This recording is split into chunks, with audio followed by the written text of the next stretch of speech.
Good morning, dear ladies and gentlemen. 168th day of heroic resistance of Ukraine. My name is Natalia Staroprava, and we start the series of briefing in Mediacentru Ukraine. Here we have Andrii Vitrenko, First Deputy Head of the Minister of Education and Science of Ukraine.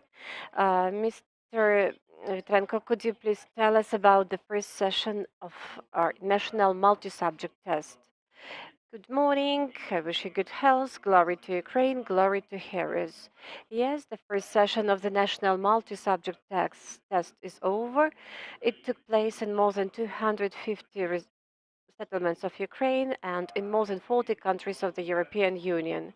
According to the results, more than 187,000 participants of this test received their results. Out of them, about 19,000 got the results of this multi-subject test, which was passed beyond the boundaries of Ukraine. Our school graduates have shown high level of knowledge, high level of resistance. They have shown that the system of education of Ukraine is a stable one, effective one, and gives high quality knowledge to the participants of the educational process. Regarding preliminary results, we are happy about the fact that lots of prospective university students got more 200 point results in one or two or three subjects. 510 participants got 200 in all three subjects.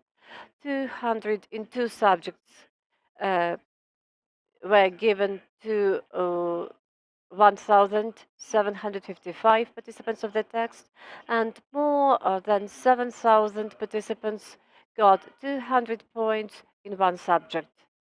It means that our kids are really gifted, are really talented, are unbroken, and they have shown that the level of education in Ukraine is higher than that in the invaded country. What challenges have you faced during this main session?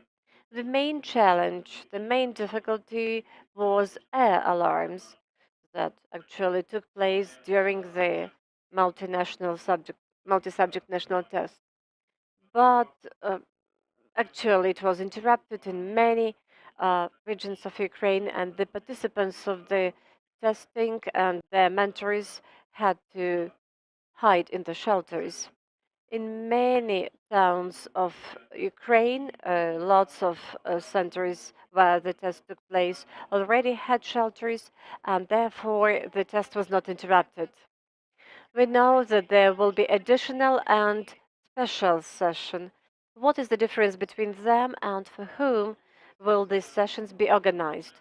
An additional session will be conducted for those people who, for some valid reasons, were unable to appear for the main session. Currently, we have about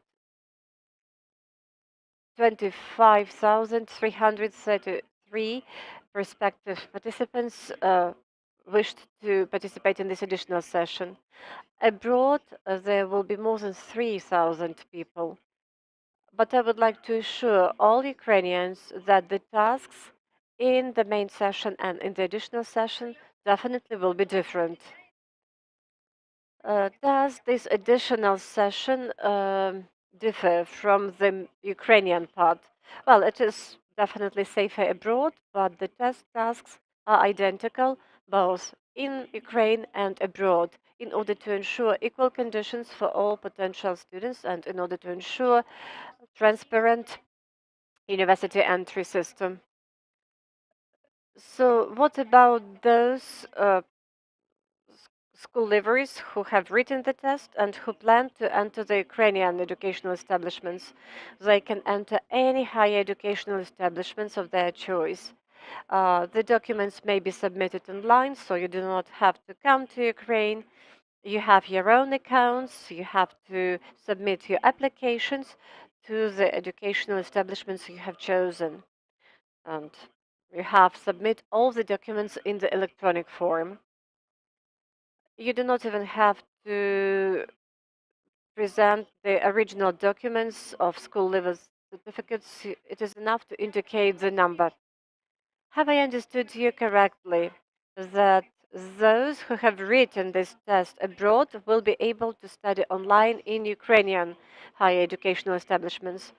If Ukrainian higher educational establishments will be able to organize online studies, we definitely will be able to offer this type of format for them. The choice of online or offline format fully depends on the security situation in this or that region and depends on the decision of the head of the educational establishment. So a lot depends on the availability of shelters in such establishments in order to provide safe conditions for the participants of the educational process. Mr. Andrii, how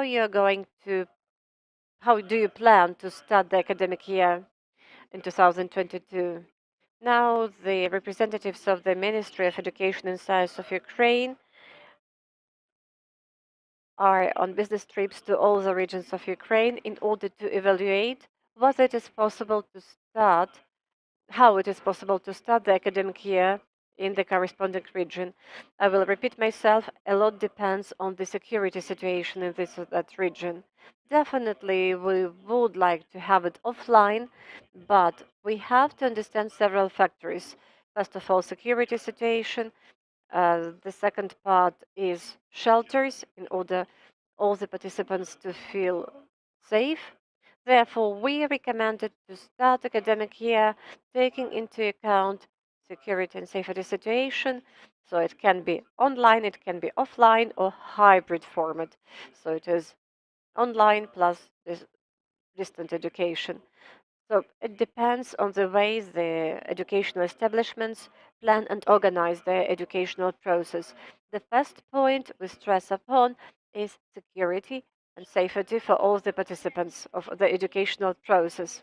And the final question, this school children who have moved from their own regions and now live in some other regions, what about academic year for them? We have several models for such kids. They can be divided into two groups. The first group are those who stay abroad, and they may take online education in the school they have been studying.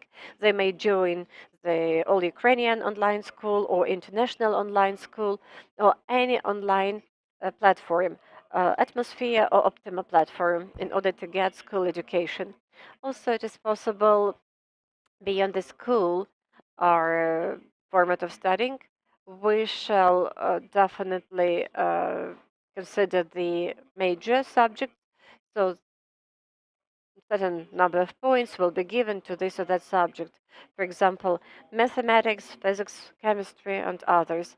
Definitely, we recommend taking online classes in such subjects as the history of Ukraine, Ukrainian language and literature. If the kids stay in Ukraine, they may join any offline format, any online offline school of their choice. If they do not want to go to school offline, they may join online classes of the school they are registered in. And once again, we also allow beyond the school studies, home studies for such kids as well.